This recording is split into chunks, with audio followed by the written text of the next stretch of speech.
الله أكبر سبيلنا سبيلنا الجهاد الجهاد طريقنا طريقنا إسلام شطورنا হুঁশিয়ার সাবধান ইসকনের আস্তানা ভেঙে দাও গুড়িয়ে দাও ইসকনের আস্তানা ভেঙে দাও গুড়িয়ে দাও সন্ত্রাসীরা হুঁশিয়ার সাবধান আমার দুশমন তোমার দুশমন ইসকন ইসকন আমার দুশমন তোমার দুশমন ইসকন ইসকন একটা ইসকন জয় জয় একটা আমার দুশমন তোমার দুশমন ইসকন ইসকন ইসকনের ঠিকানা ইসকনের ঠিকানা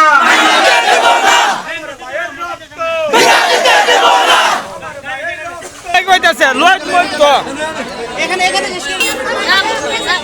এ না রে মাইটা বদলাই লো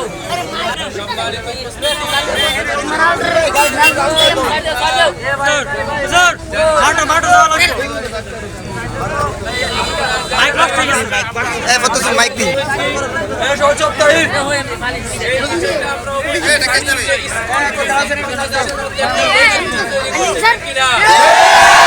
আপা আমরা জঙ্গি সংগঠন টিকিরা এরা সাধারণ মুসলমানদেরকে শিক্ষা দেওয়ার জন্য একটা রাজনীতিক পলিটিক্যাল অবলম্বন করতেছে আমরা এটা জানছি ইনশাআল্লাহ আমরা এই ইসকন সংক্রান্ত কিছু বিষয় নিয়ে আলোচনা করবেন দিনার মসজিদের ইমাম ও খতিব হযরত মাওলানা মুফতি মুশতাক আহমদ সাহেব অল্প সময়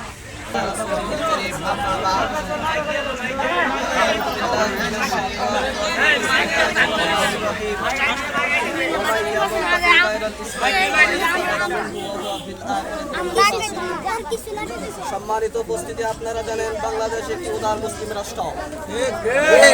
বাংলাদেশ সাম্প্রদায়িক সম্প্রীতির দেশ। এই বাংলাদেশে হিন্দু, খ্রিস্টান, ইহুদি, নাসারা সবাই নির্বিঘ্নে এবং নিজের নিরাপত্তা নিয়ে বসবাস করে। এই বাংলাদেশ একটি শান্তিপূর্ণ মুসলিম রাষ্ট্রে ইসকন নামক জঙ্গি একটা সংগঠন বাংলাদেশের সম্প্রীতির দেশকে সম্প্রীতি নষ্ট করে দেওয়ার জন্য সর্ব ধরনের চক্রান্ত করার চেষ্টা করতেছে। এই দেশের মধ্যে মুসলমান, আপনারা লক্ষ্য করেছেন 5ই আগস্টের মধ্যে মুসলমান এই হিন্দুদের মন্দিরকে নিজের জানের চেয়ে বেশি অস্তিত্বের মধ্যে রেখে এই হিন্দুদের মন্দির পাহারা দিয়েছে। মুসলমান সম্প্রীতি পছন্দ করে, মুসলমান শান্তিপ্রিয়, মুসলমান ঝগড়া মারামারি খুনি পছন্দ করে না। সেই মুসলমানের কুলের মধ্যে বসে, সেই মুসলমানের ঘরে থেকে, সেই মুসলমানের জমিনের উপর থেকে সেই ইসকন নামক জঙ্গি সংগঠন আমার ভাই আলিফকে হত্যা করে দিয়েছে। সেই মুসলমান জঙ্গি সংগঠনকে নিধন যদি এখন পর্যন্ত আমরা না করতে পারি, আপনারা জানেন 2014 সালে ইসকন সিলেটের এক মসজিদের মধ্যে আমার ভাই নামাজরত অবস্থায় তারাবির মধ্যে তারা বাধা দিয়েছে। ইসকন 2016 সালে ইসকনের বিরুদ্ধে একটা স্ট্যাটাস দেওয়ার কারণে মসজিদের একজন মুসলমান, মসজিদের একজন ইমাম তার নিজেকে নিরাপত্তা দিতে পারে নাই, ইসকনের হাতে শহীদ হতে হয়েছে। আমরা 2014 বলে যায় নাই, আমরা 2016 বলে যায় নাই, এই 2024 সালের 14ই এপ্রিল ঢাকার মধ্যে একটা মন্দিরের মধ্যে আমার 7 জন যুবককে হত্যা করেছে ইসকন। আমি আবার প্রত্যক্ষ করেছি, আমরা গভীরভাবে লক্ষ্য করেছি, ইউটিউব সাক্ষী, চ্যানেল সাক্ষী, সাংবাদিকরা সাক্ষী, তাদের প্রত্যেকটা মন্দিরের মধ্যে অস্ত্রের গুদাম তারা মজুদ করেছে।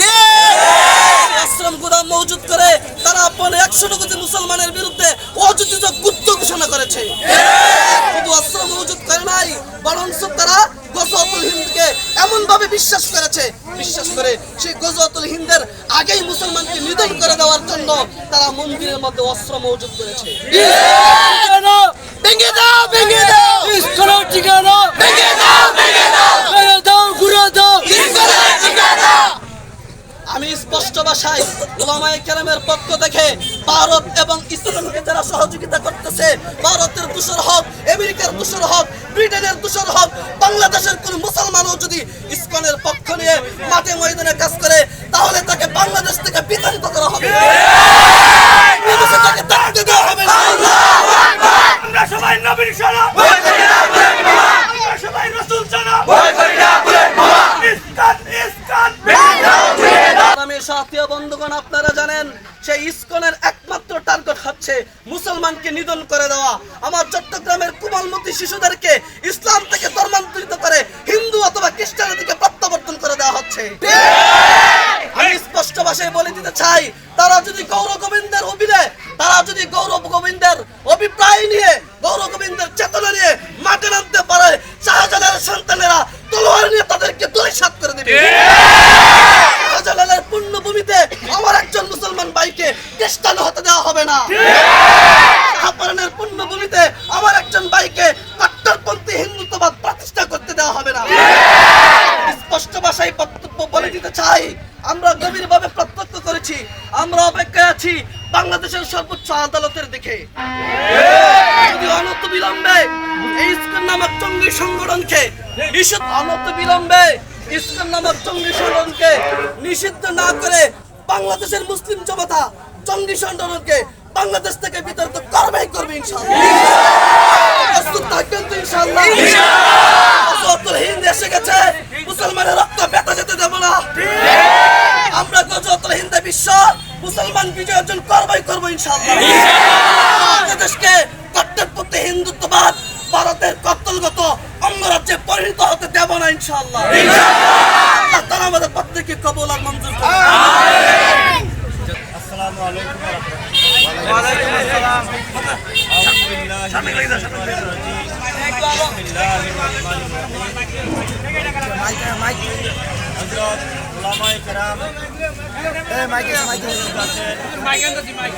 সর্বস্তরে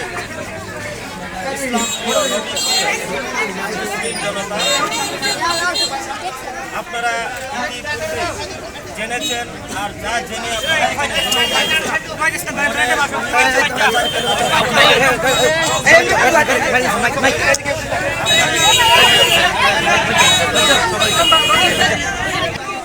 পৃথিবীর এক প্রান্তে যদি কোনো মুসলিম আঘাতপ্রাপ্ত হয়, তাম পৃথিবীর সকল মুসলমানকে তোমরা একটা দেহের মতো মনে করবে। দেহের যে কোনো অংশে আঘাত পেলে যেমন গোটা দেহেই আঘাত অনুভব করা যায়, তাম পৃথিবীর যে কোনো প্রান্তে একজন মুসলিম আঘাতপ্রাপ্ত হলে সকল মুসলমানের গায়ে যেন সে আঘাত চলে আসে। প্রিয় ভাইরা আমার, ইতিপূর্বেই যে ঘটনার অবতারণা হয়েছে আমরা শুনেছি, জানতে পেরেছি আমাদের একজন মুসলিম আইনজীবীকে ইসকন কর্তৃক হত্যা করা হয়েছে, শহীদ করা হয়েছে। এটা সত্যি একটা নৃশংস ঘটনা। তবে আমি সংক্ষিপ্তভাবে বলতে গেলে এখানে অনেক কথাবার্তা রয়েছে। প্রিয় ভাইয়েরা আমার, আমরা যদি সকলেই উৎসাহী হয়ে যদি আমরা সকলেই চলি, আমাদের চলবে না। এই মুহূর্তে ফাসাদের এই মুহূর্তে এই সময়ে বাংলাদেশের বর্তমান পরিস্থিতিতে আমাদেরকে কিছু ডিপ চিন্তা করতে হবে, একটু গভীরে আমাদেরকে চিন্তা করতে হবে, আমাদেরকে একটু বিশ্লেষণ করা শিখতে হবে, বুঝতে হবে যে বিষয়টা কি। আমার জ্ঞান দ্বারাতে, আমার আকলের দ্বারাতে আমি বুঝতে পেরেছি এটা একটি আন্তর্জাতিক চক্রান্ত। এই ইসকন আর কিছু নয়, ইসকন তো পশ্চিমাদের তৈরি। আসলে তো এটা সনাতন হিন্দু ধর্মকেও পরিপূর্ণ সাপোর্ট করে না, আমি যতটুকু জানি। তাদের দৃষ্টিতে, তাদের সিদ্ধান্তে তো সনাতনী হিন্দুরাও বাতিল হয়ে যায়। এই ইসকন বাইরের শক্তি, ইসকন পশ্চিমাদের শক্তি। ইসকন চায় পুনরায় রায়ট সৃষ্টি করতে, রায়ট, ঠিক না ওঠে? কারণ রায়ট হলে, হিন্দু মুসলমান দাঙ্গা হলে, ধর্মে ধর্মে দাঙ্গা হলে রাজনৈতিক ফায়দা হাসিল করা যায়। এই জন্য আমাদেরকে একটু গভীরে চিন্তা করতে হবে বিষয়টা কি। উৎসাহী হলে চলবে না। এটা অবশ্যই এমন একটা পক্ষের একটা চক্রান্ত, যে চক্রান্তের মাধ্যমে আমাদের সাজানো সব শান্তিকে তারা বিনষ্ট করে দিয়ে তাদের রাজ তারা কায়েম করতে চায়। আমি সেই দিকে ইঙ্গিত করলাম। চোখ, কান, বিবেক সবকিছু খোলা রেখেই হযরত জাতির বিবেক উলামায়ে কিরামগণের দিক নির্দেশনা অনুযায়ী আমরা চলবো। আমরা যদি মরতে হয় মরব, আমরা যদি জিহাদে যেতে হয় আমরা যাব। রাসূল পাক সাল্লাল্লাহু আলাইহি ওয়াসাল্লামের সম্মানার্থে, আউলিয়ায়ে কিরামগণের সম্মানার্থে, শাহজালাল রাহমাতুল্লাহি আলাইহির সম্মানার্থে, উনাদের আনিত, উনাদের প্রচারিত এই দ্বীনের ইজ্জত রক্ষার্থে যদি জীবন বিসর্জন দিতে হয়, বুকের তাজা রক্তকে জমিনে ঢেলে দিতে হয়, ঢেলে দিব।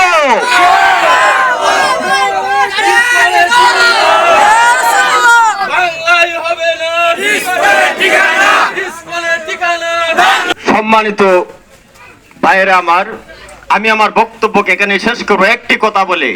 আমার পূর্বের বক্তা বলেছেন ইসকন যদি গৌর গোবিন্দের ভূমিকায় রাস্তায় নামে, তাহলে আমরা শাহজালালের ভূমিকায় রাস্তায় নামবো, ঠিক না? আমি এই কথাতে একমত পোষণ করি। আমি সংহতি জানাই, আজকের এই সমাবেশের সাথে আমি একাত্মতা পোষণ করছি। আমি আরেকটু কথা বাড়িয়ে বলবো, দুরাচার শক্তি, দুর্বৃত্ত শক্তি, সন্ত্রাসী জঙ্গি শক্তি গেরুয়া পোশাক পরে আসুক, মাথায় টিকলি দিয়ে আসুক, আর মাথায় পাগড়ি দিয়ে আসুক, পাগড়ির দিকে চাবো না, টিকলির দিকে চাবো না, আমরা সন্ত্রাসকে নিধন করে ছাড়বো ইনশাআল্লাহ। আমি আমার বক্তব্যকে এখানে শেষ করছি। আল্লাহ পাক সকল ধর্মের, যে কোনো ধর্মের আবরণে, যে কোনো পোশাকের ছদ্মাবরণে সন্ত্রাস আসুক, আমরা আউলিয়া কেরামের ভূমিকায় রাস্তায় নামবো, শহীদ হলে হব, তবু আমরা রাস্তা ছাড়বো না। ন্যায় প্রতিষ্ঠার জন্য আমরা রাস্তায় থাকবো ইনশাআল্লাহ। রাসূলুল কারীম আম্মা বাদ। আপনারা অনেকে জানেন, সবাই জানেন, ফেসবুক ইউটিউবে যেটা চলে আসছে। আমি একটি কথা বলতে চাই যে বাংলাদেশে শতকরা 90% মুসলমান, আর এই শতকরা 90% মুসলমানের দেশে 10% হিন্দু লোকেরা আজকে আমার ভাই সাইফুলকে কুপিয়ে হত্যা করেছে। এর প্রতিবাদ না হওয়া পর্যন্ত আমরা ঘরে ফিরে যাব না ইনশাআল্লাহ।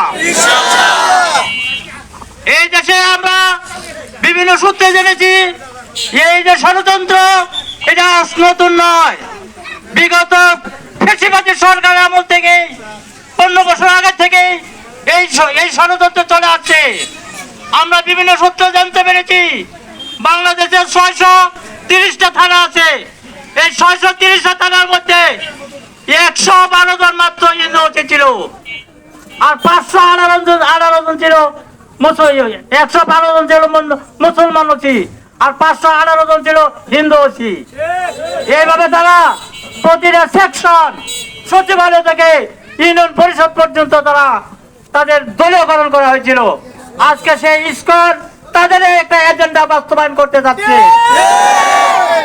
আজকে ফ্যাসিবাদী সরকার শেখ হাসিনা ভারতে বসে এই দেশের মধ্যে ইসকন দেয়া বিভিন্ন ভাবে দাঙ্গা হাঙ্গামা সৃষ্টি করে গুড়া পানিতে মাছ শিকার করার জন্য চেষ্টা করছে। আমি হুঁশিয়ার করে দিতে চাই, এই মুসলমানদের শরীরে 1 ফোঁটা রক্ত থাকা পর্যন্ত আমরা এদেশে কোন মুসলমানের উপরে আঘাত করতে দেব না ইনশাআল্লাহ। প্রয়োজন হয় আমরা আমাদের জীবন দিয়ে এই স্কুলের বিরুদ্ধে লড়াই করব।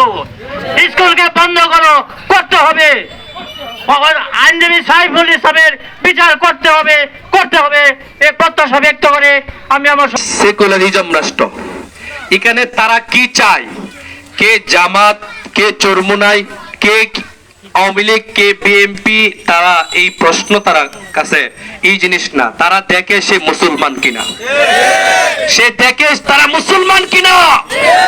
আমরা একটু গভীরে আলোচনা করি। আমরা জানি বৃহৎ বাংলাদেশের মধ্যে বড় বড় উলামায়ে কেরামের একটা সংগঠন ছিল ইসলামী শাসনতন্ত্র আন্দোলন। আপনারা জানেন এই আন্দোলনটা যখন বিরাট আকার ধারণ করলো, খেলাফত কায়েম করবে, কিন্তু দেখা যায় তখন তারা বলল যে কোন বাংলাদেশের মধ্যে কোন রাজনৈতিক দল প্রকাশ করতে গেলে অনুমোদনের প্রয়োজন।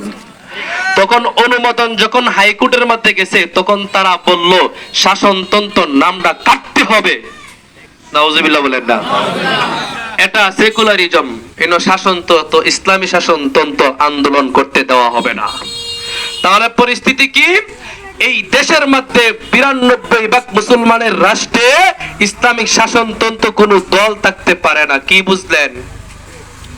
বুঝলেন? আমাদের কি ইশারা করছে? আরেকটু দিকে তাকাই, বাংলাদেশ জামাতে ইসলামী, তাদেরকে কি 71 সনের ঘটনায় তাদেরকে কি আক্রমণ করে তাদের দলকে নিষিদ্ধ করছিল? না, তারা ইসলাম শব্দটা প্রয়োগ করার কারণে তাদের গঠনতন্ত্রের মধ্যে একটা তন্ত্র আছে, এটা হলো কি কোরআন সংবিধান হোক। সুতরাং এটা বিরোধিতা করার কারণে তারা কোরআন সংবিধান করার কারণে এই জামাতে ইসলামকেও তারা কি করা হয়েছে, নিষিদ্ধ করা হয়েছে। তাহলে বুঝলেন কি তাদের কোনো দল টার্গেট না, তাদের টার্গেট হইল সে মুসলমান কিনা। এই জন্য ইসকনের